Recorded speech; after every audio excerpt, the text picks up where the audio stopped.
Hey everyone, thanks so much for checking out today's episode. This episode was recorded a little while ago. The only thing that's really out of date is our discussion about the Steam Deck. Otherwise, this is a great episode with a very knowledgeable human being. His recall of events throughout his life is just incredible. We're the same age and he just remembers stuff that triggered memories for me that I'd forgotten. So quite an exceptional human being and very interesting to listen to the Phawx. So how far back would you like me to start? Yeah, I mean, as far as you like. I think, I don't know if you've heard any of the episodes, but I like to, I mean, my strength is more like, how do I say, like, I like to focus on the sort of emotional aspect of things. And so I like to do behind the scenes of, like what it's been like doing what you do, and then specifically in gaming. Well, I mean, if you want to talk about handhelds, we can do that like ad nauseum as well. Right? No, it's fine by me. I guess I can go way back. Let me take you way back. Okay. How old are you then? I'm mid 40s, so okay, very cool. very early 80s. Okay, yes, yeah, I'm 44. So kind of similar area. Yeah. I don't know if I'm Gen X or millennial. There's some contention whatever that is. Yes. But because I had older brothers and cousins who were definitely in the Gen X tier, I consider myself to be a Gen X. Plus, when everyone complains about millennials, I'm like, I'm not a part of them. Yeah. But well, according to one of the things I read, 1980s on the border. So, like it's Gen X and then millennial starts just after that, hey? Isn't that the kind of... That's what they say. So I typically align myself with a Gen X. Gen X, okay. Yeah, the very last of the Gen X. I was there when the American Dream left. Like when the last bus of the American Dream was gone, I was there. I packed my suitcase and I was like, "Oh, I missed that bus. When's the next one?" And they said, "There's no more buses. They're done. Yeah, American Dream's gone." Oh, all right. Cynical, but probably true. Yeah. So I'll stay here then. I'll be first in line to this. Whatever this is, this all that you've left us with. Yeah. The boomers are like, cool, we're done screwing things up. There you go, fix it. Yep. Yeah. Good stuff. So, So I should actually start there because I think it'll flavor a lot of the understanding of where I'm coming from, because I've had I was springboarded into the 80s by my cousin, my cousins and brother.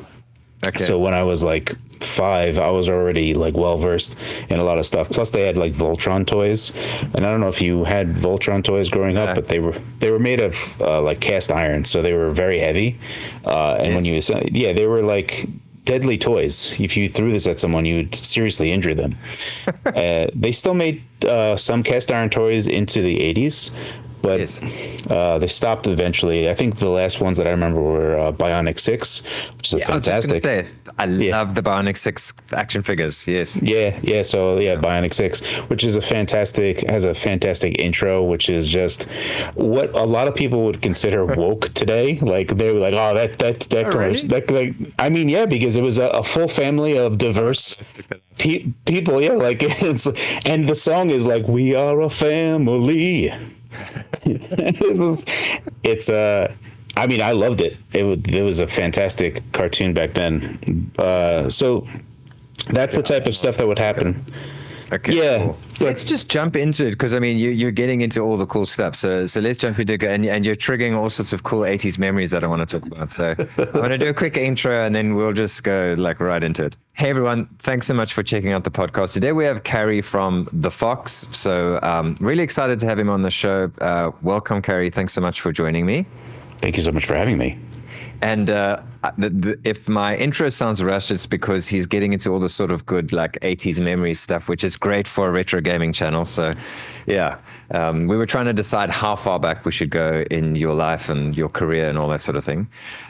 So I think Bionic 6 is a great place to start.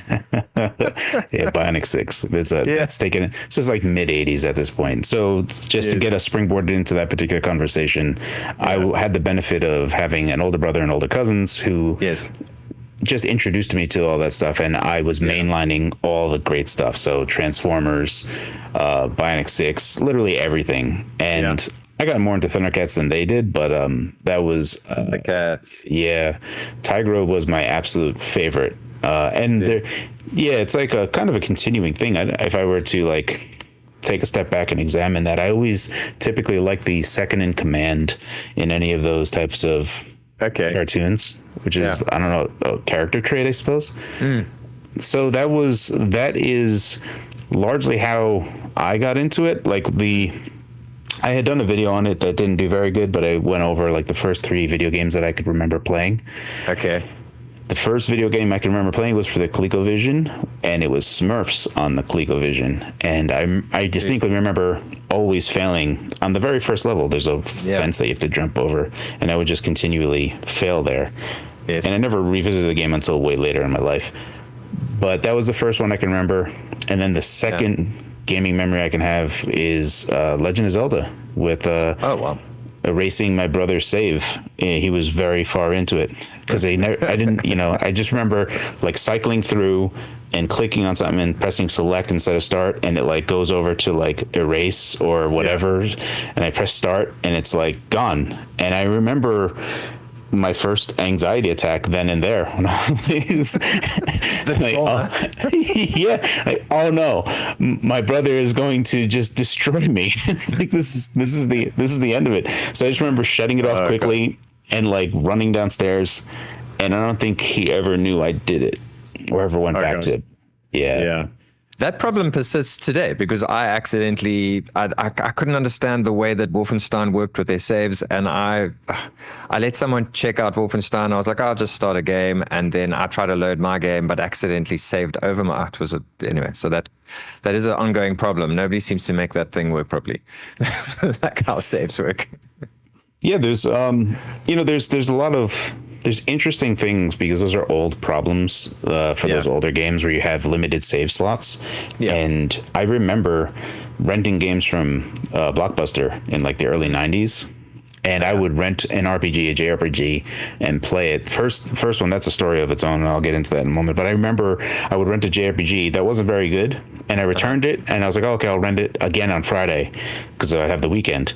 And I would go and I'd say, like mark it, so I would ask, like, hey, can I get that one? They're like, sure. Yes. And I go home, and someone literally erased every save file on there and just started a new one. I'm like, you didn't need to go and erase everything. Yeah, like you put it like they just, it was the most, I just felt like it was the worst attitude in the world. Like you didn't need to do that. You didn't have to make it fresh. Yeah. So it was just barbaric. Barbaric. But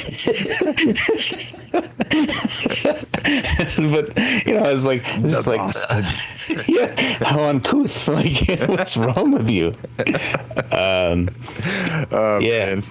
So, but largely where everything kind of aligns with where I am today started in the later side of the 80s, where I got into PC gaming. And that was because PC gaming at the time, especially the late 80s, which is why I have such a fondness for point and click adventure games. At that time, they were text-based adventure games. So King's Quest and Space Quest 2, Space Quest 1, Leisure Suit Larry 1. So it's I still have my 5 1/4 floppy over there that my mom bought. Crazy. So I was like, hey mom, can I get this game, Leisure Suit Larry? And I'm 7 or 8. And she looks at it. The little censored thing. And she's like, all right. So I bought that, installed it. I'm trying to get through the 1960s questions of like who's the president in 1960? I don't know. Like multiple choice. Oh, failed there. Let me start over again until you can play.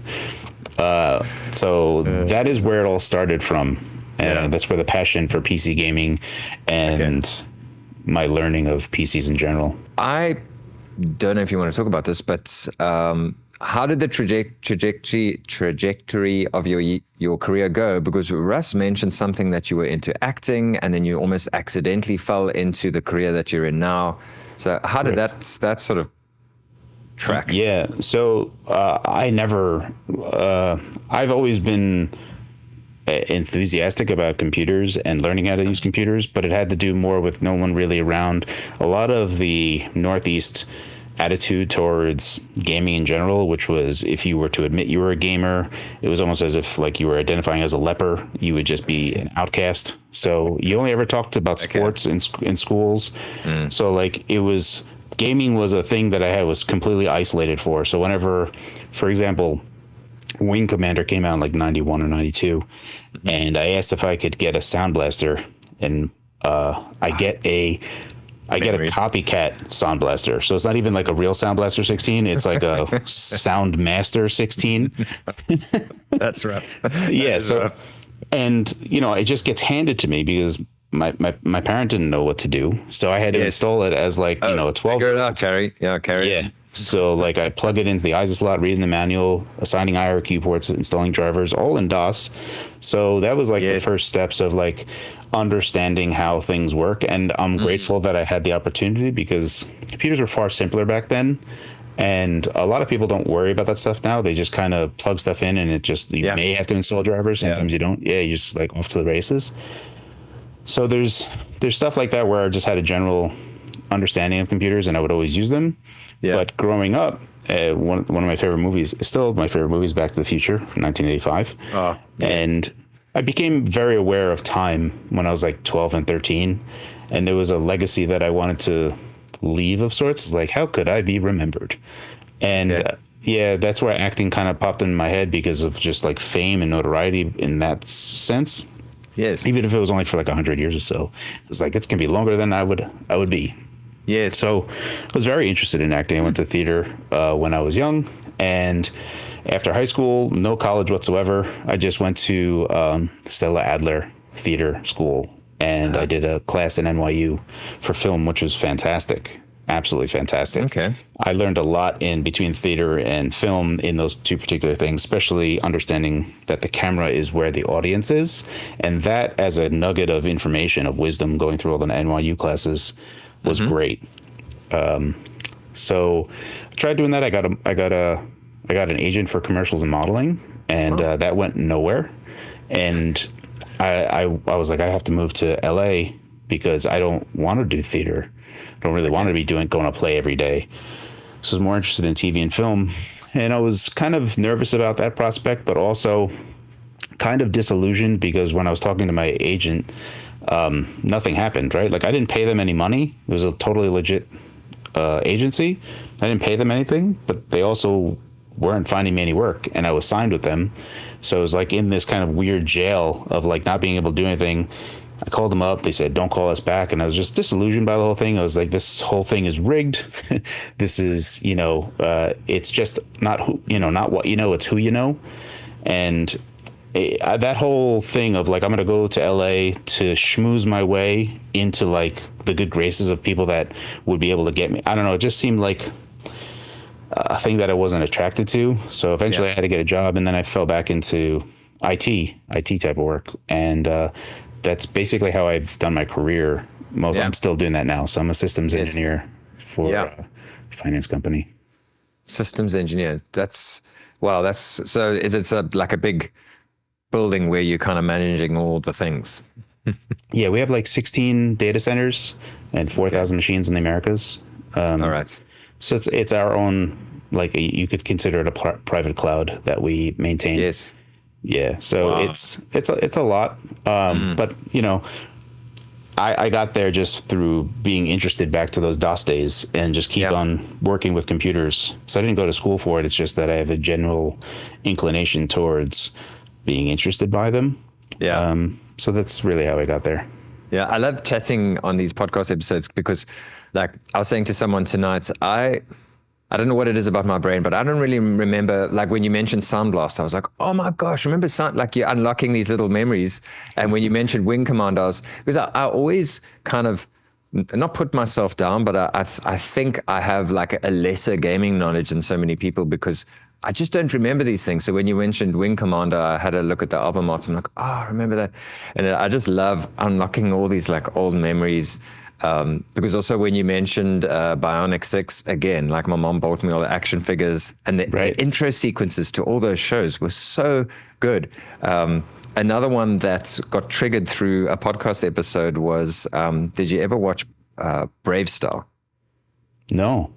It feels like maybe there's certain things that kind of just popped off in South Africa that were from the States, but that weren't big in the States. I'm not sure if that's the case, or maybe it was popular anyway, but also very like progressive storyline. Anyway, yeah, so like the same, like you mentioned, the Bionic 6 thing, the intro would be seen as like very woke these days. Yeah, it would. It would be incredibly. People would label it as woke, and we didn't back then. We were just like, oh, this is whatever. I mean, you look at all of them, right? Like Captain Planet, totally woke by today's standards. Yeah, there's lots of things like that. I mean, even Alien, right? Having like the main protagonist. Exactly. Mm. So a lot of these things, you know, it's unfortunate that there's this whole wheelhouse of whatever, because it's been around for a while, and it's not like it just suddenly sprang up. And there's differences too there. Like it's how you address the whatever reading the room, and some of it can be a little on the nose, and then I'll say, okay, that's breaking the fourth wall. If you break the fourth wall of like, look how progressive we are, then I'm like, okay. But if it's just like having a person existing, that's like, okay. They're just existing. Well, I must, like, those stories, when I look back and remember these things and these memories get triggered, and I like go watch the Brave Star intro or the Bionic 6 intro. There was another thing that I looked at the other day, and I realized that these are things that introduced me to being like, I grew up, South Africa is very conservative, and introduced me to being a little bit more progressive, introduced me to being like more open to people of different ways of life and all that kind of thing. It's, I don't know, it was, in my country, I think people would interpret that as it was a subliminal message from Hollywood that was trying to ruin me, you know. But it really changed my life, and this is the kind of message that's starting to grow for me as I get more into like researching sort of the gaming community, because I grew up like picking up a little bit of a game here, a little bit of a game here. I never actually had a PC until like much later in life. So I have memories of staying, like if I was at my friend's house, I would stay up all night and play Wolfenstein 3D, like as much as I sucked, but I would play as much as I can, you know? And so it's, I don't know, I really am encouraged by the sort of messages that I get from gaming. And sorry, I'm rambling a bit, but you mentioned how not hard it was, like, you know, you didn't like suffer, but gaming wasn't a great thing to be. Like, it wasn't good to be a gamer. And yeah. And it was similar for me, like hiding that part of me and hiding that hobby. And it's been, I don't know, it's just been refreshing to like build this channel and see that. What was the point? Sorry. No. I actually have along those lines. I actually have a question for you, real quick. I know we're just having a discussion here, but you were in South Africa your whole life? Yes. Yeah, I grew up. So, what was your like the gaming viewpoint as you were growing up? Because it's curious to me, because you look at the UK and they had like more Amiga based, and like Europe was more Amiga based when they were growing up, where we were IBM PC in the US. Yeah. So like I'm curious, what was the dominant player in your area, like insofar as what was front facing to you guys? Yeah, so my earliest memory of gaming is Atari. I know Atari was in South Africa, and I haven't researched whether, because of apartheid here, we had sanctions. So like the sort of big countries of the world would be like, well, you can't have our products if you're going to have this policy in your country. And so I'm not sure if that's the reason, because I found out from a friend in Iceland who also, Sega was huge. So Nintendo, I don't, like in shopping centers and that, I don't have a lot of memories of Nintendo. Like I had the Famicom. I don't remember seeing a Nintendo Entertainment System in the shops, but I remember Mega Drive being everywhere. The cartridges were like in the little baskets by the till at our like big shopping centers. You got them everywhere. So Sega was huge through the sort of NES and SNES stage. I don't remember seeing those consoles at all here. Like even if I look them up on Facebook Marketplace, I can't find. I have to get them from somewhere else. I don't know if I want to ever get those. Yeah, I love that because I love looking at like older whatever I can find. So if I can find old TV stations talking about gaming in like the UK or Germany or whatever, I really love looking at those and just watching them because it's a completely different perspective.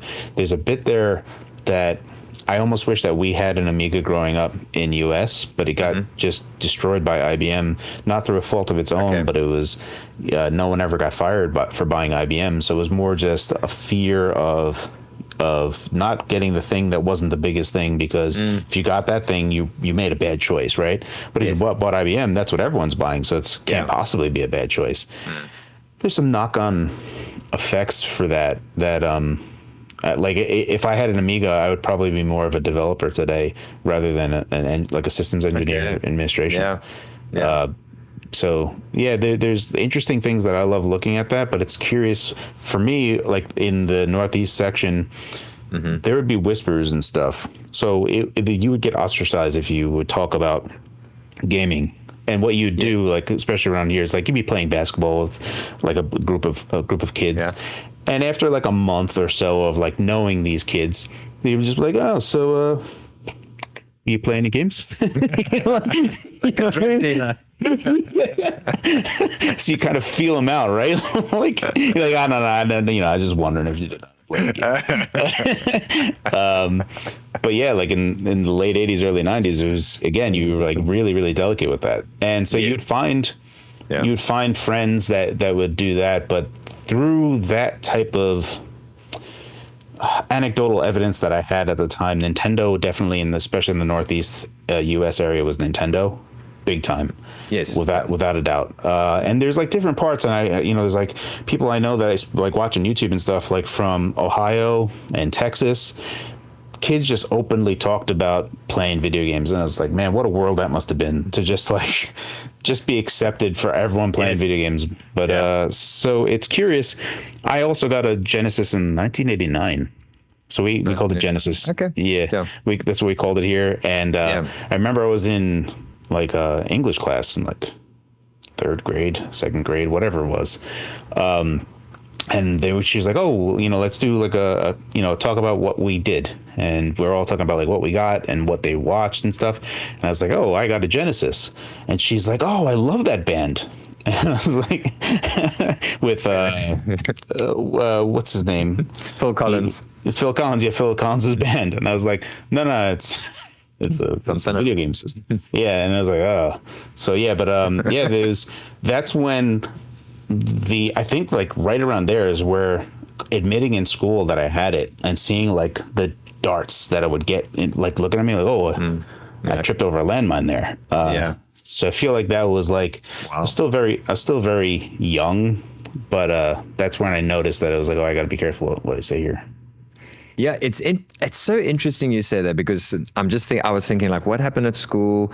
Like consoles weren't huge. I know a lot of people had Sega, but I think PC gaming was probably always the biggest thing here in South Africa. But I just remember the guys who were into PC gaming and that at school were like the uber nerds. And so like, oh, I don't want to be that guy. I don't want to be part of that group. So I'm not going to ever admit that that's something that I'm into, or, and then almost like repress. So now I'm in a situation where I'm 44 and I'm trying to like catch up on all the stuff I missed out on because I was so busy trying to pretend that that's not something I'm into, Right. So, yeah. It is a bit rough. There was early on, there was a comic book shop that had like D&D and Magic the Gathering stuff. And Magic the Gathering was like interesting to me, and I would go there. And I remember there was a group of kids playing D&D on a table. And me and my buddies were just like making fun of them like crazy, like Same here. like Yeah. like I'm a level 4 warrior, and meanwhile I love D&D now. Like when I think about it, like, oh man, it's so creative and cool, and just you build the story together as a group. That's really awesome. But as a kid, man, I joined in on not wanting to be a part of that, even though I'm totally about it. Yeah, it is interesting how they were. Well, here D&D was just evil. It was satanic, and you got to stay away. You know, my friend was into. Did they have D&D books? Dungeons and Dragons. Yeah. The only other thing that I ever bought that was D&D like that I never treated as D&D, and my friends never treated like D&D, was the D20 dice. So we just liked them. Like dice were cool, and we can be like, no. No. We're not like rolling for initiative or anything. We're just like rolling for like gambling, right? Like this is way cooler. The stories we tell ourselves. Yeah, that's so good, man. Yeah, it's so interesting. We have quite a similar track in terms of the sort of cultural ethos we grew up with. Because my wife, she was even so like she grew up very much like Christian and like in the church and all these things. And so even now, like she's like, there's a little sliver of like acceptance towards gaming. For her, it's like, it's evil and it's bad and it's going to like kill everyone and like grab you in your sleep and murder you. Like it's like really bad, just that sort of programming. And then she's the one that actually recommended the documentary about the chap who had muscular dystrophy. And I don't think I mentioned that yet to you, but I watched this wonderful documentary that changed this guy's life who had a disease, and she was like, you would enjoy this, and look how cool it is that what gaming did for this guy. So I'm slowly polluting her mind. Is this the Netflix special? Yes. The kid playing World of Warcraft? The life of... I did see this. Ibelin, yeah. And then he, had impacted a lot of people's lives despite his condition. Yes. Yeah, that was like they did a really good job with like the whole intro and just getting you to like know him and all of with the stuff that he had to deal with. That was a really touching documentary. It was nice. Yeah, I really liked it. I thought, as like having been in filmmaking a little bit, how they kind of tricked you in the beginning. They were like, almost you're watching and you're thinking, okay, so is this an anti-gaming show? And then like halfway they flip the script and do a little rewind and like change the whole thing. I thought it was really good. Right. Yeah. Yeah, that was an excellent documentary. Cool. Okay, so you had a life of pretending you weren't a gamer and kind of fell into PC. Like I have a similar thing. I mean, I'm just definitely have a different sort of brain to you, but also just kind of having to deal with PCs. And I was always the guy that would, Eden, here's the CD, figure out how the software works and kind of put it on the thing and sit for hours. And it would just make me so happy to have to sit with a PC for hours to figure out some weird piece of software. Definitely, probably at some point thought, oh, I could get into IT, but I just don't have the mind for it, I think. Yeah, I was terribly worried when I started falling into IT. I did very simple work at first, but it was definitely more like low level systems administration. And when I had got into it, it dawned on me very quickly that the people that were already in higher positions than me knew less than I did. But it took a while for that to like set in, because the initial notion I had, especially when I was like 20, 21, was like, well, all right, I know a lot about computing, and I have fixed a lot of problems, and I'm the computer guy for all of my family. But certainly these people are getting paid, so they have to have like, there must be like levels above me. Exactly. And yeah, so then it became very apparent to me that wasn't the case at all. It took like 2 or 3 jobs in before I started realizing the distinction. And there's been fantastically, even developers, right? Like I worked for a web startup, and so it's like the systems engineers, DevOps, which I was a part of, and then the devs. And you would talk to some devs in he realized that they had a job that they did and didn't care about anything else. And you look at some platforms and they don't care about performance or how a computer operates. They just do something to get a job done, programming wise, without any care for what is required. So if it starts going slow, all of a sudden they're like, well, we need a better machine. And I'm like, hang on. Just throw money at it. No. Yeah. So that is generally like the first sign that I noticed, that it was like, it's curious to me that people can have the job and get the job done. But programming is like that. There's lots of things that you can get through and solve a problem in a myriad of different ways. But doing that in a way that, understanding how to do that in a way that is not costly on performance of whatever you're doing. And I mean, listening to you now, I'm starting to hear the Phawx, like the voice of the YouTube channel. And so, like, let's talk a little bit about how that came about. How long ago did the YouTube channel start? Let's start there. So my channel first started off, I wanted to get Phawx, but someone already took it. So I put the Phawx. Okay. I am the Phawx. Don't you dare. Yeah. So I'm Phawx in like every gamer tag that I could possibly have. Whichever you're gonna find me as just Phawx, not the Phawx. So that's typically where you're gonna find me. And it first started off as, I'm just going to put like whatever cool gaming achievements I've done. So like, or like just funny things, like things that I just like with like AI that is in games that is just absurd. So you just, like there's just juxtapositions in terms of like whatever that AI is supposed to be doing in terms of the gameplay versus how it's actually, if you were in real life, this would just be absurd. So I had like that type of stuff, and then it was mostly for like gaming achievements. So like I had beat the Impossible Game when that came out long ago. It just came out, and I was like just trying to beat it, and I uploaded it when I finally beat it, and so I put that on there. And slowly but surely I started like doing other things that were like interesting. So I had a PS4 early. Just through happenstance, right? Best Buy had shipped it to me a day or so, and I had a PS Vita. So I was like, oh, let me show off the PS Vita working on T-Mobile at my work and streaming to my house, because that was one of the features it had. So I did that, and like Kotaku had posted it because I had it up before anyone else did. Yes. And they were like showing that off. So there's like, I was getting good traffic, and I would have very few videos but all of my videos were like bangers, like just getting, because I would have some game website thing post about it. Then it was like the whole retro thing I was doing in like 2011. So that was like 2009 when the Phawx channel was created. Right around there. My buddies and we made a blog called Brain Lazy because we wanted to get press passes to PAX East. So we just did it on like a LARF, just like, let's try to make a business. So we like filled out the business thing and made a website, and they're totally not going to approve us, and they did. Yeah. So then we're like, we're press now. We're game journalists. Like official. Yeah. So we started like doing the beat like real. So the first like handheld that would be like Phawx like would have been the Open Pandora. I actually have it here.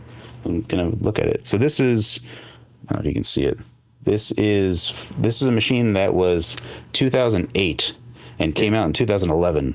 Yeah. This is an ARM-based handheld. So I made a video on Brain Lazy. Serious OG stuff there, yeah. So this is like 2011 when I did it on the Brain Lazy channel, which is defunct now. I think you can. I'm pretty sure you can still find me talking about the Open Pandora on that channel. But I then pivoted over to like indie games because I was really into indie games at the time. So let me lay this out. I was still a console gamer at this time, from the early aughts to about 2010. And the reason was that I started peeling away from PC gaming I felt like PC gaming kind of lost its way in some respects, because I was always playing adventure games, text-based adventure games, which became point-and-click adventure games, and then playing MMOs.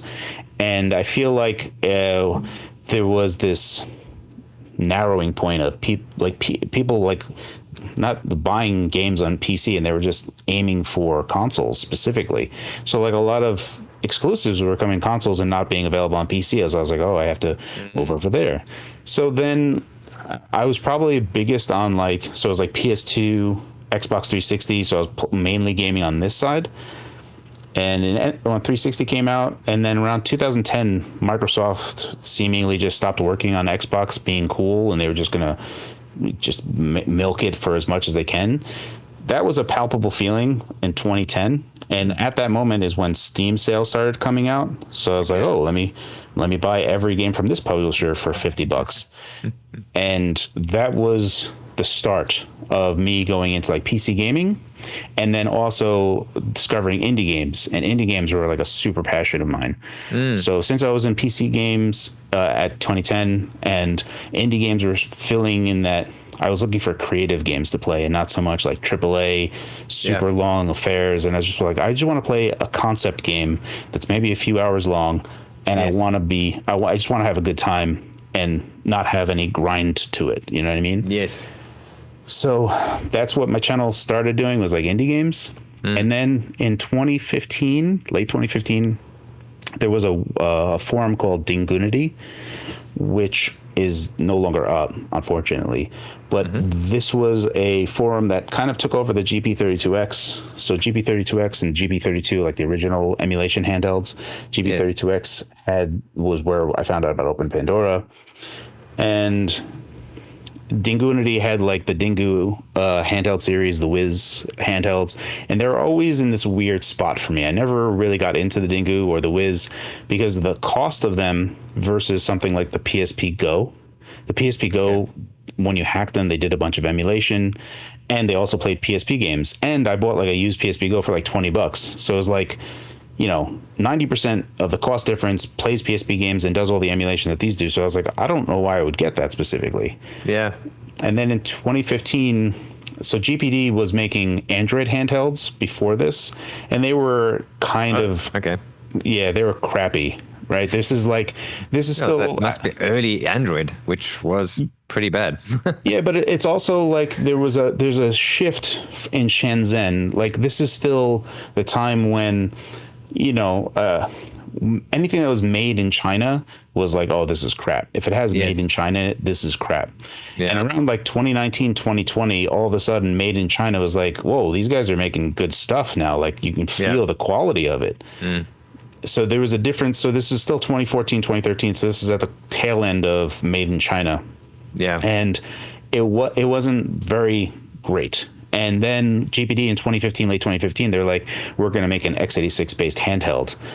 And it was like the keyboard wars on Dingunity. Like everyone was either like, I was showing off the Open Pandora. I was like, you need to make it like this because you can't use a Windows PC without a mouse and a keyboard.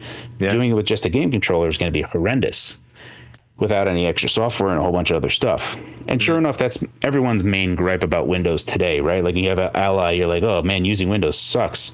And it has all to do with all the Windows trappings and using a game controller as your main thing. Unless you have software that does it, but even then it's kind of not great. So I was always adamant about it. Luckily, the GPD Win 1, I do have it over here.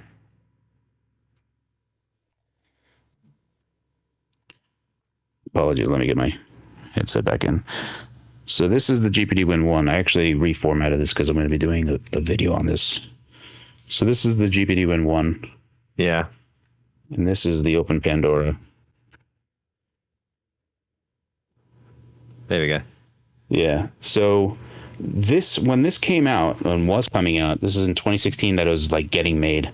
When we were talking to them, I was like, make sure that you have a heatsink and fan on there. They're like, oh, no, don't worry. It's a 2-watt thing. We're just going to have a heatsink. And I was like, goodness gracious, guys, please put a fan in there. And at the 11th hour, they put a fan in, and it was not good at all. So that's where I got my start. And there was a bunch of crap that, like, GPD did the Indiegogo in February of 2016. And I buy the Indiegogo. And then as we're getting closer to like October, October, which was the release date of the Win 1 in 2016, a whole bunch of people that were buying it from Geek Buying that did not do the Indiegogo started getting their shipments in. And I was like, whoa, wait a minute. Yeah, like I've been here, I'm in line since February, and these guys are cutting in line. They don't do that anymore, thankfully. But like at the time, for them, they were just so they were just like moving units around, right? Like that's all it really came down to. Yeah. And because Geek Buying sold out, there was a guy on NeoGAF that had one. And I was like, look, I'll just buy it from you. I'll give you 600. I know you pay 300. I'll pay you 600. And I remember a bunch of people like, there was like one person that was like really on my case, like, oh my God, that's a dumb thing to do. Yes. And I was like, no one's making any videos on this right now, and I can strike fire. Yeah. So I was like, I'm going to pivot over to this. And that is like September 2016 is the start of the Phawx channel today, as it is. That's where I see things starting to move on the channel, and there's just a bunch of videos of the GPD. There's just a bunch of them. Yeah. So when that came out, there was like a lot of people that were showing off games and stuff that they were doing a really poor job of demonstrating. They didn't have any HUD up. They had no metrics up. You couldn't see what the CPU was doing, GPU, no frame rate, what the battery's doing. You had zero clue. You're just looking at something and going, is that playing good? I have no good. I don't know. Yeah. Maybe. What are you showing me? Yeah. Yeah. So then I was like, all of the times that you see like a HUD on display, that's me. That is me. That is my fingerprint. Now, that's not a big deal, right? Like anyone could have done that, but no one was doing it at the time. And you can go back and still see my stuff. And I would like really tune a lot of stuff. So almost like Low Spec Gamer. Unfortunately, like even Low Spec Gamer pivoted his channel and he does more like documentary stuff now. But his whole thing was like, let's try to make this game run on $5 hardware, on PC hardware. Yeah, as little as possible. Yeah. So there's like, you can see like a Doom video that I made for the GPD Win 1, Doom 2016. And it's like I'm making like a 3DS version of Doom. Like I'm having it run at sub resolutions that it shouldn't be hitting and all this other stuff. So that video, and I feel like those videos that I did, running Doom, running Skyrim and those types of things and Fallout 4, it made people go, oh, hang on, this can play PC games today. You have to do a bunch of work and get it down to the state, but this is something that I did not consider yet. Yeah. So there was this growing movement of this idea that all of those PC games that you bought on Steam long ago, they work on this thing. So now this open platform all of a sudden becomes very, very appealing. And, there's a small buildup of that. And at the time, I'm still like kind of an outsider. So on the Dingunity forum, I reach out to the owner of GPD who was participating in the forum at the time. And I'm talking to him because there's a Geek Buying actually reached out to me. They're like, oh, do you want to do reviews of stuff? And I'm like, oh, can I review this particular tablet, which has the Intel 7Y30 in it? And I knew that this was like going to give us much better performance. And I didn't know about the power. So I get it in, and then I do a comparison video between the GPU N1 and this tablet. And I'm like, look, we're getting 2 times the performance and using the same amount of power. This is insane. Like, this is great. So I bring it up to them, and he just makes like a post on the forum. He's like, so if we go with this is going to be like a $600 handheld. Is that what you guys want? And everyone's like, yes, that's what I want. Market research. Yeah. Yeah. So as they're doing that, I reach out to Wade in like a DM. I'm like, can I get an early release of this? Like, whatever you have, I'll just pay you money. Like, I don't mind. So I pay money, and then I get it, and I do a quick look on that. Like, so I'm the first one that has a GPD Win 2. It's like crazy. Yeah. So that's what really like catapulted me, because I was like showing.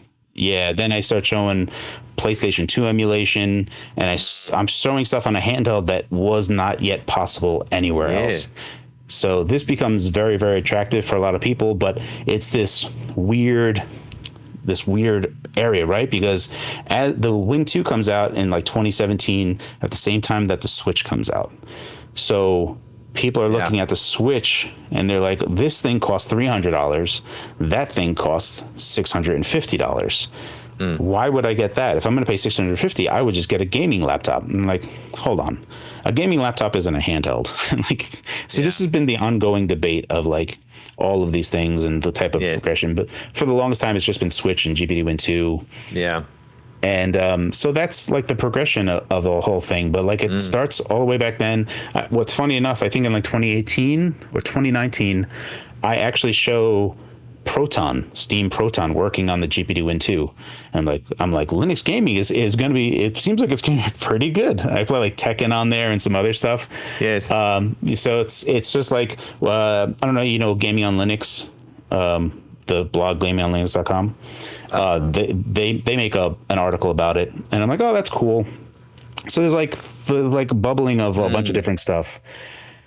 And that's kind of where it comes. So like GPE is pretty much the only company that is making these handhelds. And, it's still at a very, very only Uber geeks and turbo nerds are in this thing. And at this point in time, I've accepted that I'm an Uber geek and a turbo nerd. So I'm just blasting it out there, right? I'm the only one that's really talking about it.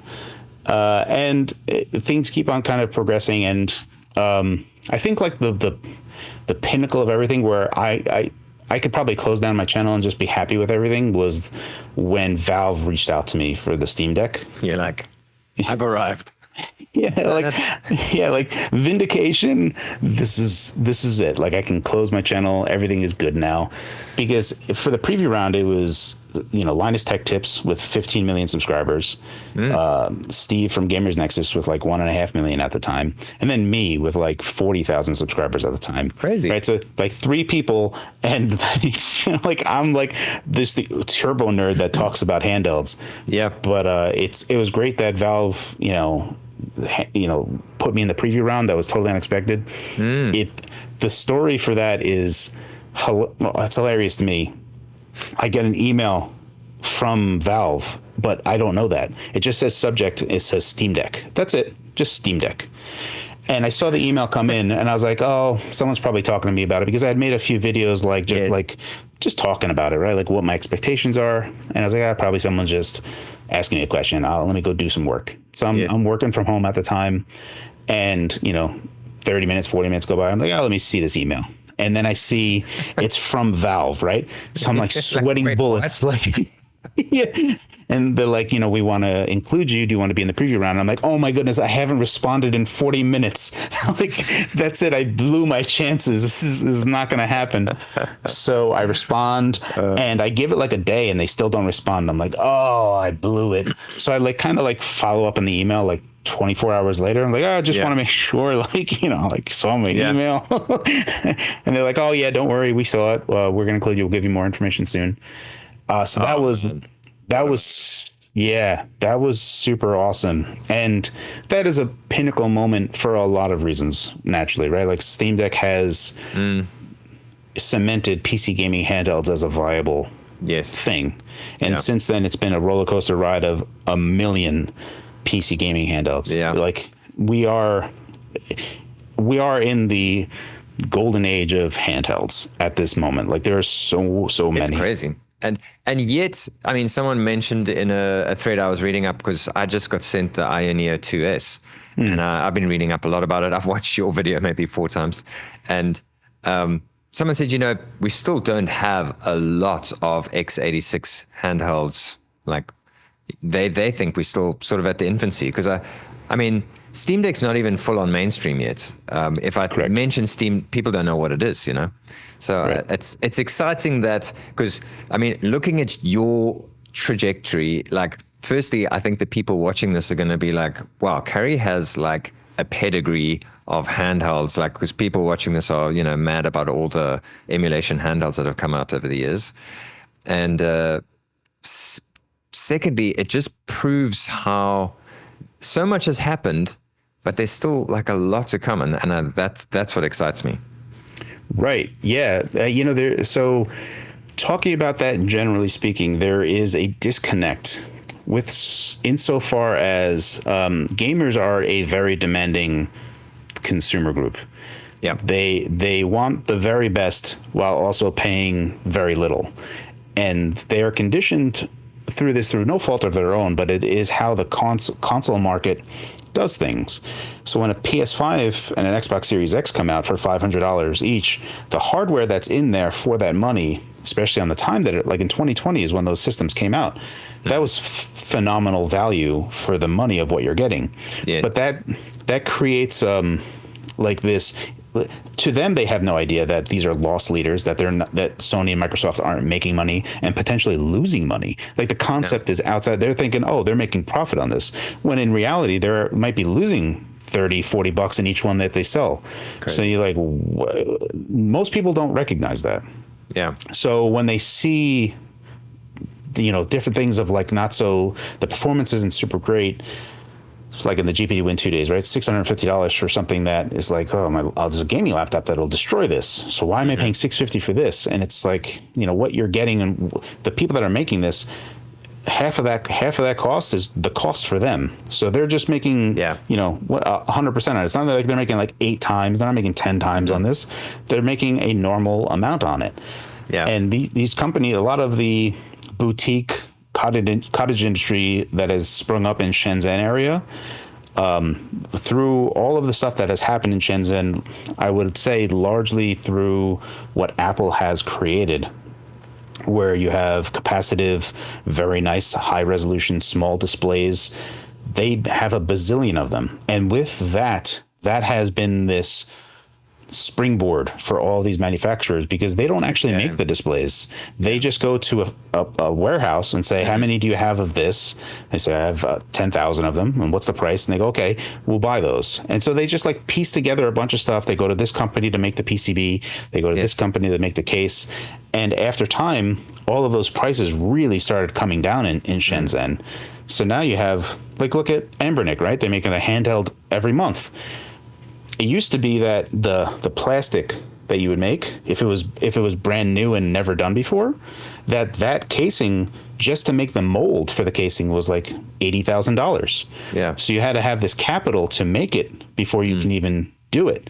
Yeah. And if you figure, like, if Ambernick made 12 handhelds, are they spending $1 million on molds at this time? I don't think so. No. I don't know what the price is at this point, but I know that's cost has come down. That. Yeah. Yeah. And what you get out of it, the plastics that come out of those molds are really good. So it's like all of this stuff that they've developed over time has gotten much better. There's this, like, all of this forward progression stuff. Shenzhen is really the hardware side of Silicon Valley, where Silicon Valley iterates on software like crazy. Shenzhen iterates on hardware like crazy, and across the board on a lot of different hardware everywhere. Yes. No matter what, you're not just handhelds, but like anything that you could possibly want. They have that one cool thing that I'm thinking about picking up because it's super inexpensive. It's like an air gun that has this propeller and a fat battery, and it just shoots out very fast air. So you don't need like an air pump, but you can like have this nozzle that can be battery powered and shoot out air. Oh, cool. So like, and it's not expensive at all. Whatever. Yeah. And there was a big Twitter thread I found out about it. There's a guy like, oh, that's going to break in like a day. And they're like, no, he's like, no, that's just stamped. They're like, no, that's milled. He's like, there's no way that steel fan is milled for $1.50. And they're like, no, it is. But there's people that have that old perception, right? Like they know what made in China was, and it's not that today. So that's the type of thing, going back to that made in China thing, is like really cool stuff that they're coming out with. Ultimately, I went into a digression here. When we get back to this point of gamers being just hard consumers, a hard consumer group to get through, because you have to have a low cost and high performance. Yeah. And that's why the Steam Deck was such a pivotal moment, because they had early access to RDNA 2. It was the first handheld that had RDNA 2 in it, like a year before anyone else. And it had a $400 option. So now you have a PC gaming handheld that's $400 and using hardware that's not even available yet. So this is like literally like how the console market operates. Yes. So this is the first thing. But then you look at it, like, there's still a lot of people that look at the Steam Deck and go, man, a lot of these newer games are barely hitting 30 FPS, and lots of them are going to, like, all these modern games are like 20 FPS. This is not playable. So you have those people that have PC gaming tastes in terms of, I need 60 FPS or bust. Yeah. This is now the next frontier that needs to be crossed. And AMD is leading the charge, but they're not supplying us with the chips that we need for the handheld space. They are making laptop chips, and these companies are taking those laptop chips and cramming them into a handheld. Yeah, like, and that's Go ahead. Exactly right. Yeah, so there's avenues where lots of things on my channel, which I've been doing forever now, is trying to get everyone to understand that, okay, where are we excellent in? And since the GPD-Win 2, we've had a lot of CPU. Like if you were to compare Switch 1 games to GPD-Win 2 games, specifically Unity-based games, Unity games would run much better on GPD-Win 2 because we had a way better CPU than the Switch did. Okay. Just having a better CPU would give us higher frame rate. Yeah. So that was like the thing that I was always trying to nail home. And then it became 40 hertz. And then it became like, we have to make these concessions on handheld. We have to like lower clocks. We have to really figure out because we're bound by the battery. So this is all the types of things that I try to educate people on my channel and try to do. But ultimately what it comes down to, like the holy grail of all of this would be if Microsoft could really do a better job understanding that handhelds exist now, making Windows having a controller be a first-class citizen inside of Windows, and then going the next step of really tuning the system when it's in a gaming mode, that it's like, oh, I'm going to be on a battery and I'm playing a game. Yes. I need to self-adapt because what are you trying to hit? 60 FPS? Okay, you want to hit 60 FPS? We're going to modulate these clocks to get you 60 FPS. And then battery life will be a lot better. But that's not how it works today. It's all still really old, considering it like a laptop. So the power scheme from Windows and stuff still targets it, looking at it as a CPU. So it's like, oh, we're just modulating how the CPU acts, and we don't even care about a GPU or even think that a GPU is there. Like an integrated GPU, if you look at the power scheme and stuff, it's all just CPU related. There's nothing there that says we give more power to the GPU. Yeah, they do have it on Intel side, but these are things that, like, you know, we're slowly crawling to the finish line for, and it's going to be interesting to see where SteamOS nets out and where Windows nets out. Yeah, that's exciting because I don't know how much is actually known because all those little logos came out for where the SteamOS is going to be deployed and all that sort of thing. Right. Yeah, the branding. But as far as I can see, that's all we know right now. Or has something else been released? No, that's all we know right now. There's like little change logs that like SteamOS is like, we now support the back buttons of the Ally, and it's like, well, you do? Cool. What does that mean? Yeah. So you can ostensibly, taking a step back, you can see that Valve might be recognizing the large players in the room. Mm-hmm. So you have Asus, Lenovo, and possibly even MSI with their new Claw 2 coming out soon. Yeah. And then they have more support on AMD. And the reason they do is because Valve pays, they are literally paying to support a thing called RADV, which is their drivers. Yes. Yeah, they're paying them to develop that. Yes, exactly. So more or less, people are adopting this open graphics driver because the closed graphic driver, while it's good and all, Valve responds to games like, oh no, there's a new modern game, let's make it run better. Like when the Steam Deck first came out, there was like people like, oh, you know, it's kind of hitchy on Windows PCs. And then Valve was like, oh, well, let's fix that. We can fix that in Proton. So all of a sudden you had this very low power device running Linux that's not hitching like a full powered Windows PC. And it's like, you know, but they have the ability to respond to that because they control all of that. So it's really going to be interesting where it all nets out. I don't know specifically. Yeah, no, it's exciting. I'm personally loving this Ioneer thing. It's my first sort of foray into something with a handheld with Windows on, and apart from battery life, kind of loving it. Right. So, yeah.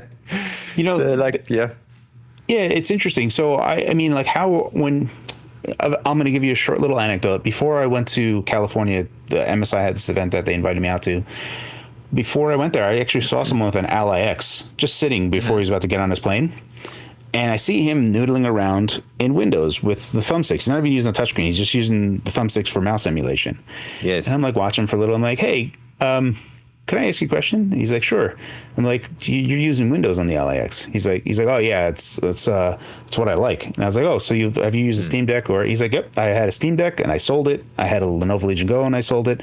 And I just like Ally. And I was like, do you like go on Windows just for like games that are only compatible on Windows, like easy anti-cheat stuff that'll only work on Windows. He was like, no, I just like Windows.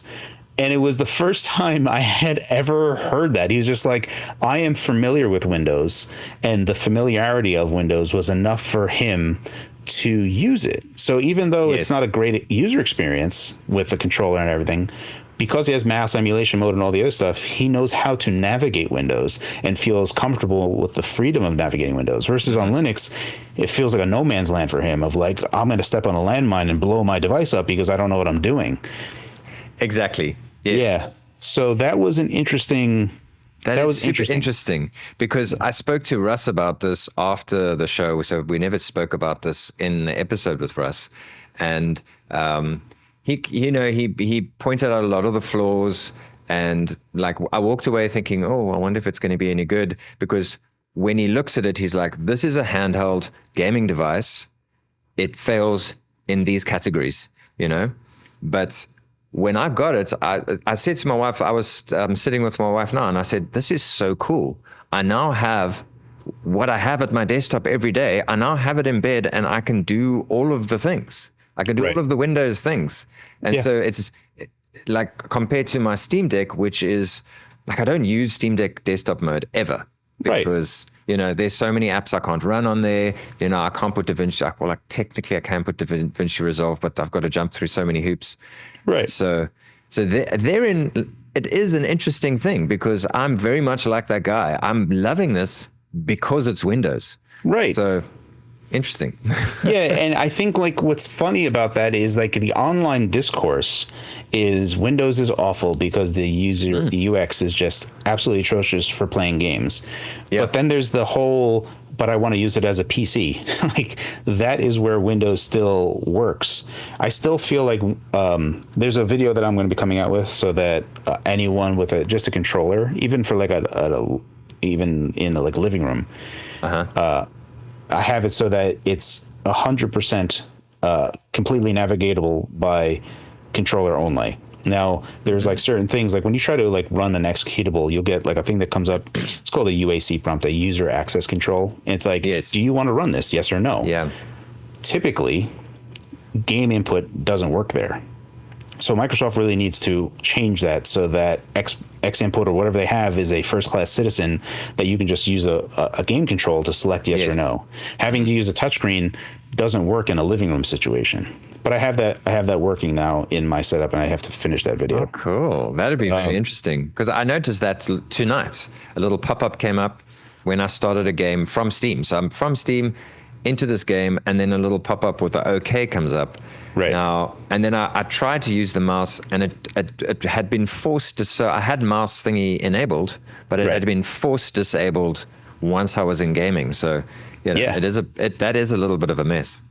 Yeah, so it's something that Microsoft really needs to fix as a foundational layer. We can fix this with a bunch of tools, and I'll be able to explain that. But like, there's things there that I get where people are coming from the user experience side is messy for a Windows side, but using it as a PC, which, I mean, there's some people that dude there was literally just doing it for emulation, and emulation without RetroArch and kind of just using the emulators that he grew up with, knowing how to use, is where he felt comfortable. So he needed to be able to navigate a file menu and like browse to his folders of ROM, and it's all for him. Yeah, and that's really what it all came down to, was he knows how to do things in Windows and not anywhere else. And that is a strength that Windows continues to have. And I'm not saying that they should get rid of it. I'm just saying that they need to foster a better thing. At least do mouse emulation mode on a controller when it detects a controller.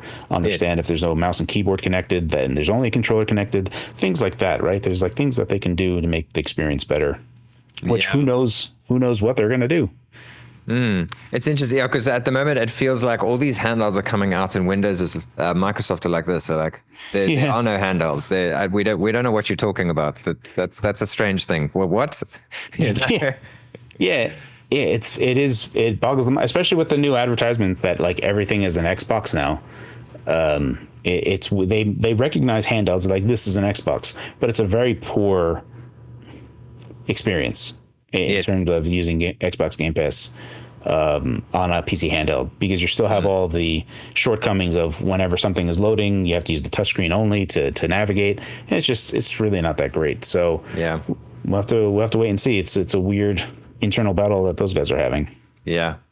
So, okay, one more thing about the PC thing. But so when you list those things, for instance, like the fact that when a pop-up comes up, you can't use the mouse and all that kind of thing. As someone who's kind of like that guy sitting at the airport going, oh, I just like it because it's Windows. None of those things really bother me, because I'm just so happy to have like a Windows tablet with some controls attached to it. For me, that is great. You know? Right. I mean, talk to me in a couple of weeks and I'll see if I'm starting to miss my Steam Deck. But so far, I'm really enjoying that. Just the fact that I can walk away from my laptop and still have like my work. So for instance, when I travel, I'd much rather have this with me than my Steam Deck, because I can just take this.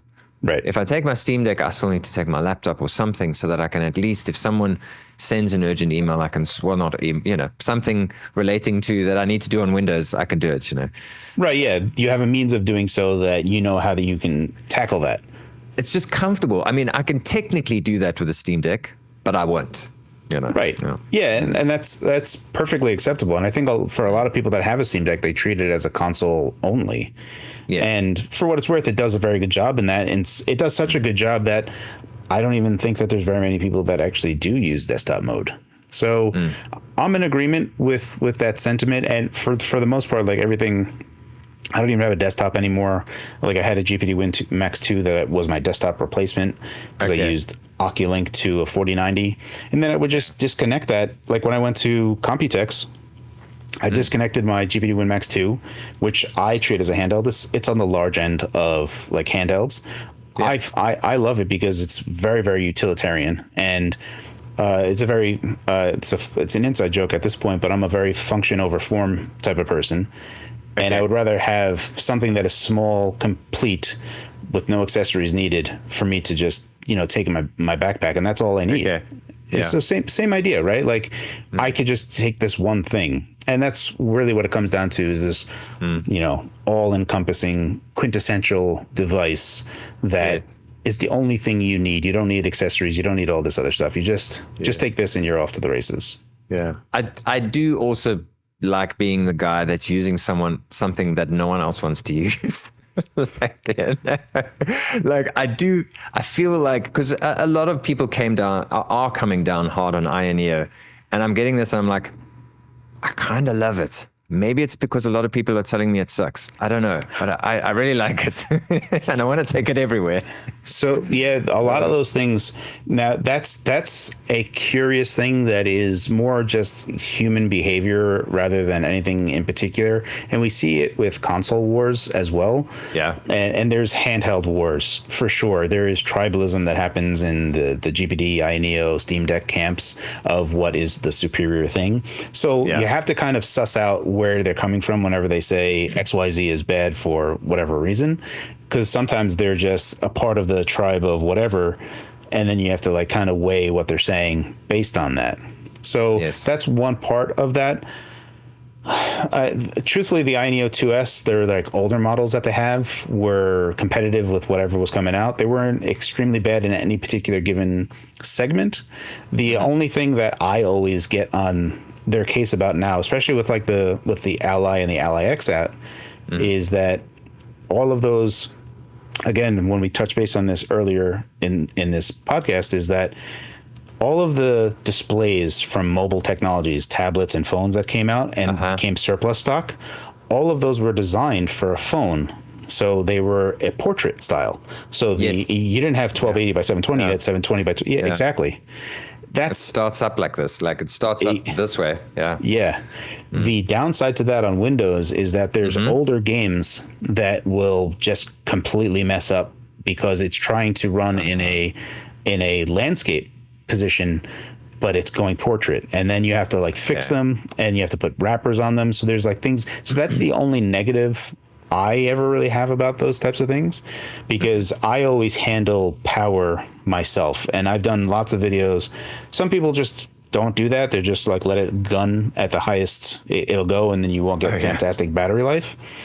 but that's in the user's control to do anything. And the INEO software, it's been developed a lot, and they've done a lot of new features on there. So they deserve credit for how far they've taken the INEO software, and it does quite a lot for making that a streamlined experience for people.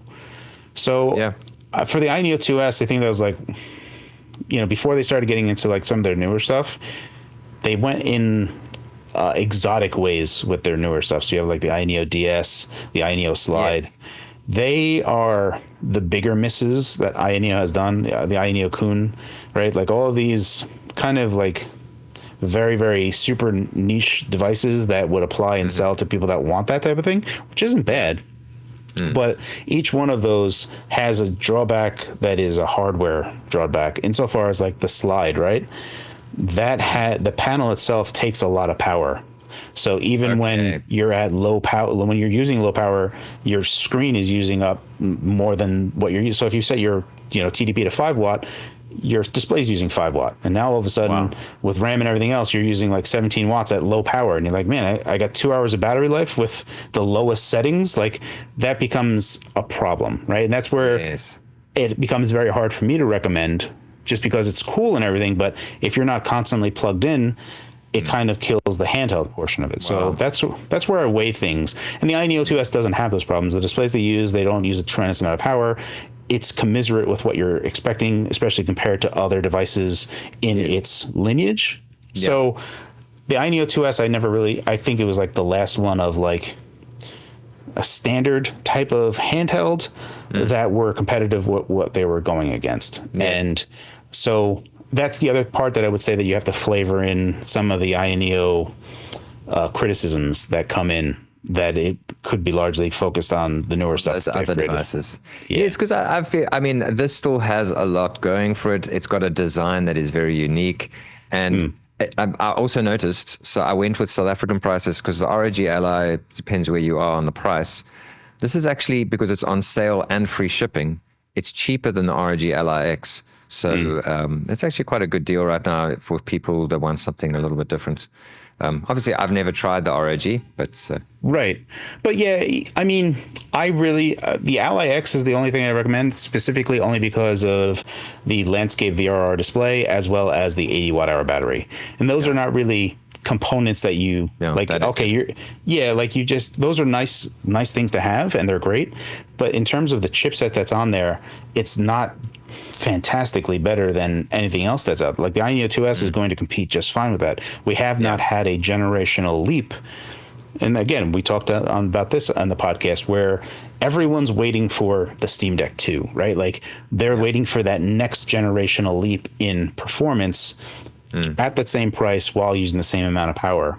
And who knows when we're actually going to get there. They could get there now. It's just a cost problem. So we have to wait and see with what's going to happen. Yeah. Cool. Well, I was correct by getting you to talk about your career. It's going to take up most of the podcast. Because, I was like 3 points and then a bunch of like short, fun questions. So let's quickly pivot into, do you have any pets? Yes, I have 2 dogs. Okay. What sort of dogs do you have? They are Pomeranians, but mixed with like Chihuahua. So. All right. So little things. Yeah. Fluffy things. Yeah, just little fluffy things. They're super cute, smart as a whip. Cool. They're easy to train, and they're great. They don't really cause a problem. The only thing they do is bark, and that's fine. Oh, great. Yeah, the Pomeranians are the ones they always used to use in like the circus and that, weren't they? Like really smart, good at tricks. Yeah. Okay, cool. Smart as a whip. Yeah, we've never trained them when they were puppies and never had a problem since. Yeah. Okay, cool. Yeah, I'm busy training. A lady left the country, so she had a 4-year-old. It's a Belgian Shepherd Malinois. You know, the ones that you see like doing flips, and they're police dogs and they rescue people. So and it's crossed with a German Shepherd. So it's quite a nice cross, but she needs a bit of training. So I'm busy trying to get her. But they're the sort of dogs that respond well to training. So she's getting there. Right. No, she's very sweet. Yeah, she goes running with me. So that's the other thing I always ask my guests is, what sort of outdoor hobbies do you have? Oh, goodness. I haven't, since COVID, things have been on a downhill track for me, terribly. Okay. Yeah, so I haven't, especially with the job that I have now. It's been brutal. Yeah. Just trying to find time to do anything has been the challenge. That's something that I have to do better. And yeah, ultimately, like if you can take a look at the GPD WinMax 1 review video from me, I'm like 70 pounds lighter. You can see the difference of like what it has done to me, like in terms of I just gained weight like anyone's business. Yeah, that sucks, man. Okay. Yeah, it is tough. I mean, like you have not crossed over to full-time YouTube, so you've got a pretty hardcore job plus the YouTube, and I mean you're not you're heading towards 100,000 subscribers. So I mean it's not like you're messing around. Yeah. So the YouTube, I was looking. You release about one video a week, which is also a pretty consistent release. I mean, I've got a business, and then I do YouTube, and I use a fair chunk of my time from my business to do YouTube. So I don't know how you keep up with that. It's kind of crazy. Yeah, it's I have tried my hardest to at least have one video a week, and I'm finishing up one which was the MSI Claw event. So I try my best, and there's always something that I have here, and I'm actually quite behind on a number of things that I have to review. So there's an obligation that I have in the back of my head that is kind of always gnawing at me. And like that video that I want to do about controlling Windows exclusively through a controller. I've been working on that in the back burner for like 2 months now. And I've solved it, and I've recorded all the stuff of like how to do all of that. And now I just need to do like the B-roll of like, there it is. And then make a whole video about it. But that like getting to that point has been a challenge lately. Yeah, it is rough. Yeah, no, you're talking my language. I busy working on a video today. Ioneo sent me this. So I feel like, okay, let me give this the dedication it deserves. It's a lovely little device. And so I'm busy working on this. And then 2 packages arrive at the door. I'm like, what are you people doing to me? It's not easy. Yeah. It's a bunch of work.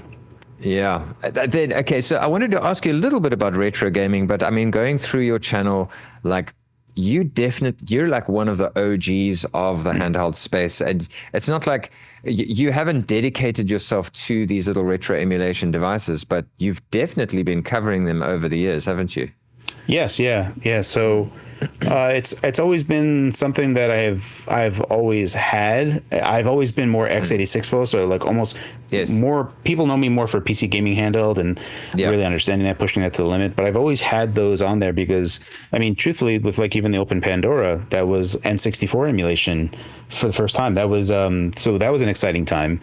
Because RE64 made a Dynarec for N64 emulation on ARM, and it's like, oh, that was it. That was what we needed, and that was a huge time in like 2009 that he had done that. 2010. So that's a while back. Wow. Yeah. So this is going in the long back, right? So it's like I've always done emulation and appreciated emulation, but it's kind of been on the back burner. But I've always had contacts and stuff, so I was always showing stuff. The thing that I missed the biggest turn into was I got an RG350 very early on, but work had picked up like crazy, so I was not able to do anything with that. And that was like a critical moment for me not to do that. Yes. Yeah. So definitely. Yeah. RG350 blew up for a lot of people, and I wasn't in that round.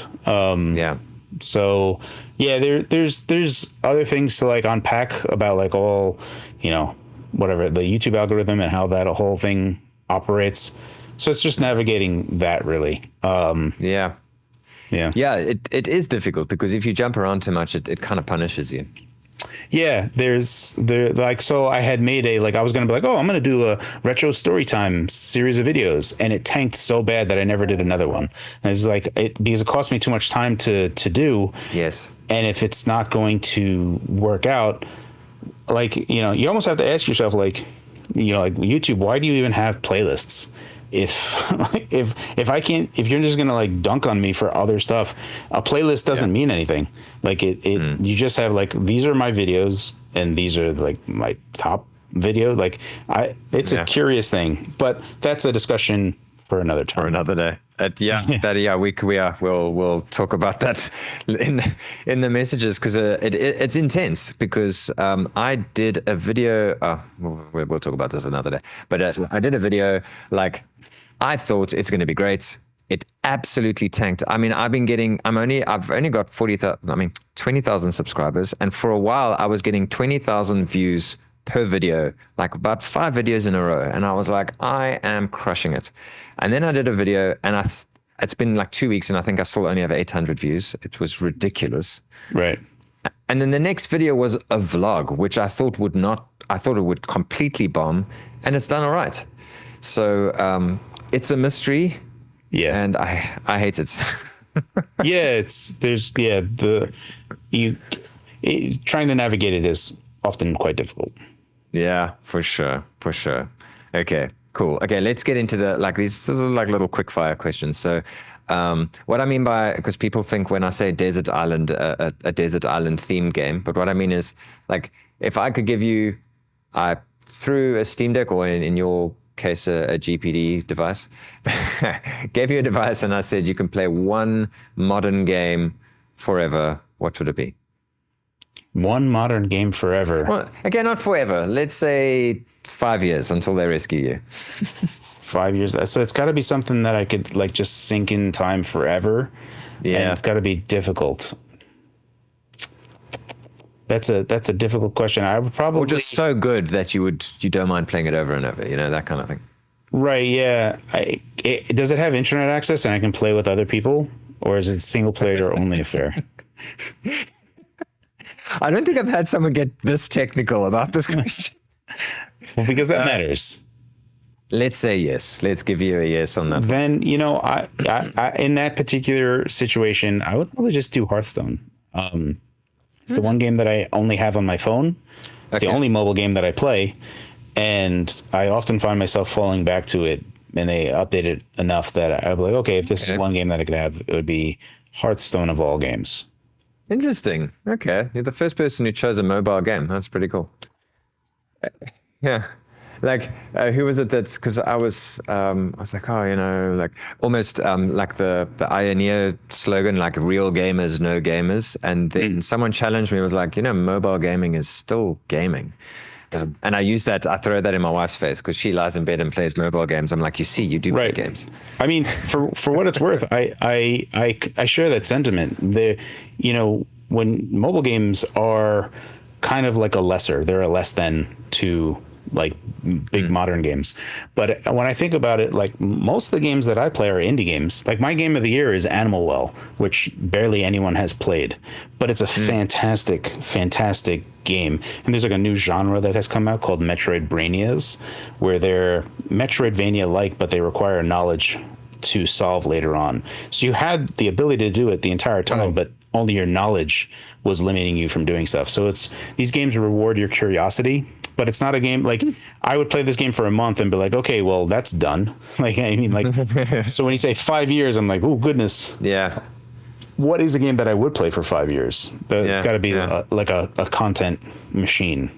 And that's, unfortunately, that is a mobile game in my head. It's something that they're just constantly going to update. Okay, cool. That's cool. And then, I don't know, how much retro gaming do you do, like emulation and all that sort of thing? Do you do a lot of that? Yeah. So one of my favorite things, and I signed up for the service like when they first started, I think in like 2011, 2012, was retro achievements. So when Retro Achievements started, I created an account and I was like, oh man, like I saw they had the very, very limited support. You could only download very specific emulators that had support for it. Only a few games worked for it. And I was like, I'm going to, wait for this. And it's just been progressing. It's had so much support from everything where now almost everything supports it. And now you have like, PlayStation 2 is on there, GameCube. So there's like all these games that are on there. So that's typically what I'll do is I'll find myself, I'll just jump into one specific game to play all the until I finish it. So I did Tiller Boxer I played again, which is my favorite Virtual Boy game. So I completed that. I had asked a request 3 years ago And I bring this up often because it's a very good game. I think I've heard you say this yet. This is Final Lap Twin. I don't know if so let me just turn off my phone here. It's like blazing. I don't know if it's getting picked up. There we go. Final Lap Twin came out for the TurboGrafx. And this was it's ostensibly a racing game. The first mode that you play is just racing alone, but they have a secondary mode called Story, and it's a full-on RPG that is a racing game RPG. And I love that love that mashup where you have a sports game but then RPG elements added to it. Yeah, that's interesting.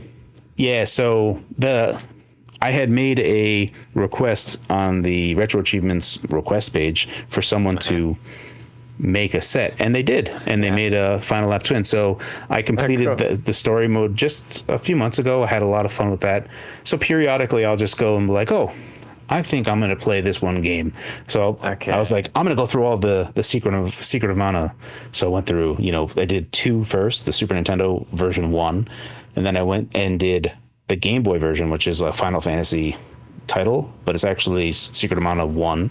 And that's great. That's such a good, it's a fantastic game, even though it's on like the Game Boy. Fantastic. It's like a supercharged Legend of Zelda is basically what it comes down to. All right. So yeah, periodically, I'll be like, I'm going to play this one game to completion, and that's what I'm going to do. Yeah. You like Russ says, he's a completionist. I struggle with retro games. Like I think I'm like that with the more sort of modern games, but it's a meme on my channel. I love Darkwing Duck. I played that game through so many times by now. It's like when I started this retro gaming thing, I remembered this. One of my fondest childhood memories is playing Darkwing Duck, and so great game.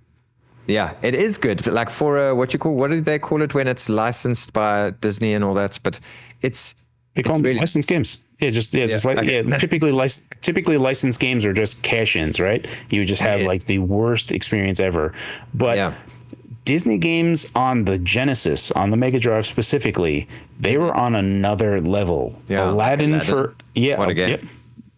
And this is something like looking back, because I went to Disney World in the 90s or whatever when Super Nintendo and Genesis were there. In Epcot, they actually had Super Nintendos and Genesises, but more Genesises than anything, which was interesting. But even just playing through them in Epcot, I was like, man, the Genesis versions of these games are like way superior. So you even have like Donald Duck and the Quackshot is the name of the game. That's a fantastic Genesis game made by Disney. It is a good game. Yeah. So it's along those whole same lines as that the Disney team that were making games were just banging on all cylinders when it came to the 68K, the main chip that was on the Genesis. Okay. Cool. I'm going to clip that and put it in a Discord that I'm in, because we had a discussion about Genesis games being superior. And I'm like, okay, Cary said it is. So it's true. Because, the diehard guys were like, no, the NES was more superior. And then I think eventually Russ came in there and was like, okay, guys, let's just calm down, because it actually got a bit heated. So, I mean, what it comes like, I was a Super Nintendo fanboy, and there was lots of Super Nintendo games that I preferred over Genesis, but every Disney game, when they came out on multi-platform, the Disney Genesis versions are superior. If you say that Aladdin for Super Nintendo is better than Genesis, you're just not being truthful. Like objectively, that's incorrect. That's not even like an opinion, right? Like, I mean, you can see it. Lion King, Quackshot, all of these, just good games. Fantastic. Oh, like even like the Mickey Mouse games, you had so much technical problem. Dude, there's a part where the tower, you're like jumping on the steps along the tower, and the tower is like moving. That whole segment was a spectacle. That was like, look at the graphics on this thing. That was amazing. Yeah, it was amazing. Yeah, that's so true, man. Now you are, because I've actually been kind of not playing a lot of retro games. I want to get back into Mega Drive, because those games are so good, man. Yeah, Sorry, I was going to ask you your Desert Island retro game, but I think that was great, what you said there. Oh, yeah. I mean, Desert Island retro game, though. I'd probably just do Legend of Zelda 1. Okay, cool. I love Okay. Yeah, it's like one of the first games I ever played in my life. I love the mood and the vibe. And truthfully, I will just sometimes listen to the intro of Legend of Zelda because it takes me right back. And that waterfall and the intro music, I could probably just have that on. Just like, yeah, that's fine. Just leave that playing, and that's good enough for me. Yeah, I find Legend of Zelda interesting because I never got into the RPG back in the day. I think it was available on the Famicom, and I never got that game, never got to play that game, never got to get the nostalgia of the soundtrack and all that kind of thing. And so every subsequent game, I try it, and I just can't get into Legend of Zelda, man. I don't know what it is. It's just I miss that whole nostalgia thing, and I just can't get into it. There's a lot of Metroid-esque elements to early Zelda games. So you have items that are blockers for progression, and you'd go to the dungeon that you're kind of almost pigeonholed into to get an item like a hook shot or something else, a boomerang, a shovel, literally anything to progress because something was blocking you earlier on. So there was always this forward sense of progression and mystery. The Legend of Zelda 1, though, was brutal in that it didn't guide you as much, and you had a larger area of going into some dungeons you had no business being in and get like one shot dead. And literally you can just make like a left. If you go left without even getting the sword, you're like mincemeat.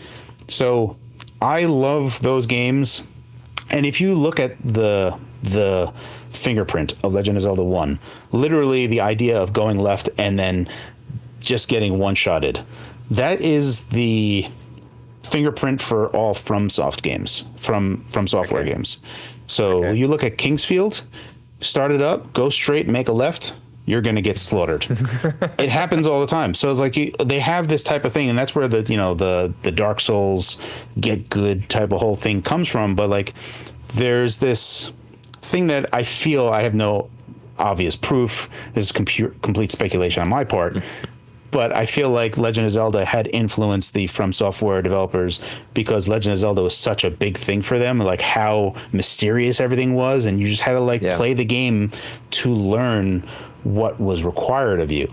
And those are the types of games that are become like the most rewarding for me, which is why I feel like Animal Well is my game of the year for 2024. Because it's the same type of thing. Is like nothing. There's no hand holding. You're just kind of exploring and going, I wonder if this works. And sure enough, it does. And it just becomes this really, really, really rewarding game where you are rewarded for your curiosity. And you're like, man, that was clever. And the reason it was so clever is because the game was so cleverly designed. And that is I love those are the types of things that I love thing most. To do. Wow. Incredibly, yeah. But yeah, if you haven't played Animal Well, put it on your list. It's fantastic. Yeah, I'll give it a go. Come highly recommended. I'll check it out. Okay, cool. So I want to ask you the last question. What is your earliest, fondest childhood gaming memory? Something that's just like been unlocked by maybe playing a game or whatever, and you're like, remember how awesome that was? Right. So I would say that one fantastic memory that I have, which is kind of funny, is I had rented Chrono Trigger for the Super Nintendo from Blockbuster. And I started playing it, and I just fell in love with it. And Chrono Trigger was the first game that was introduced to the illustrations and animation of Akira Toriyama. I later found out that I also loved Dragon Ball. So I just loved Akira Toriyama.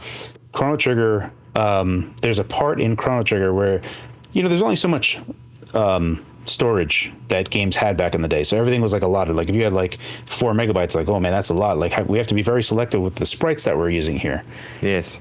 And one thing that I loved about that was that everyone had kind of the same movements. Like you had up, down, head movement, or you would have running, and they would use those same types of sprite artwork to convey a lot of different things. So if someone was getting shocked, they'd have the ladder, the climbing up the ladder animation. Yes, okay. But so they just double up a lot of different things. And there's one part in Chrono Trigger where, this is a spoiler, but I mean, the game's 30 years old at this point. Yeah. So if you haven't played, Chrono dies, and he's leaned up against a tree, and there's a total new sprite that you have not seen hours into the game, never used once, and I remember it standing out like a sore thumb, and it's a very, very impactful moment. The music is great, And that is the moment that I was like, man, I love JRPGs. And that was the first JRPG I ever played, which is honestly unfortunate because that is the best JRPG. Best. Yeah, it's like, going to like the Olympics and watching the dream team play basketball and be like, oh, I actually like baseball. I should watch them play basketball. Yeah, and then yeah, you're like, wait, why aren't you guys playing like the dream team? Something's wrong here. But like that's what I did. So I played that. Then I played Final Fantasy VI, which Final Fantasy 3 for us. And that solidified. So then I played Earthbound. I don't know if you can see it. It's up there. I actually bought an Earthbound in the 90s. And I love that. And it was weird and quirky. And I was like, I am a JRPG fan through and through. And then I started playing more JRPGs and they were all stinkers and wastes of time. Like they just really like had this like grindy mentality. Like, oh, you're not leveled up enough. Why don't you do the same thing for hours on end and waste your time? Yeah. Oh god. So my problem was I played the best JRPGs ever. That is probably the most impactful moment that I can remember. That one single solitary sprite of Chrono leaning with one flag out, leaned up against a tree, music swelling up. That is that's a moment I distinctly remember because it stood out like a sore thumb. Yeah. Oh, that's great. You should have been a salesman for games back in the day because I'm not even like an RPG fan and I'm like, man, I've got to play Chrono Trigger now. That's so good. If you play it today, you have to use the fast forward mode like all the time. Because the RPGs, especially during that time, they were lengthy and they would pad gameplay by just having these long drawn out things. Yeah. So if you can speed that up a bit and just enjoy the story is fantastic. The music is fantastic. Just listen to like Frog's theme and see all the different, just listen to the soundtrack of Chrono Trigger and you'd have a good understanding of what was going on there. Cool. Cary, thanks so much. That was such a good chat. I think, from the preamble to now, it's been wonderful. So don't go away. I'm just going to say bye to the audience. Thanks so much for watching, everyone. Thanks for listening. And to all the guys out there, hope the edit was better today. Hope you guys have a good rest of your day. Thanks, Cary. Thanks so much. Thanks for having me.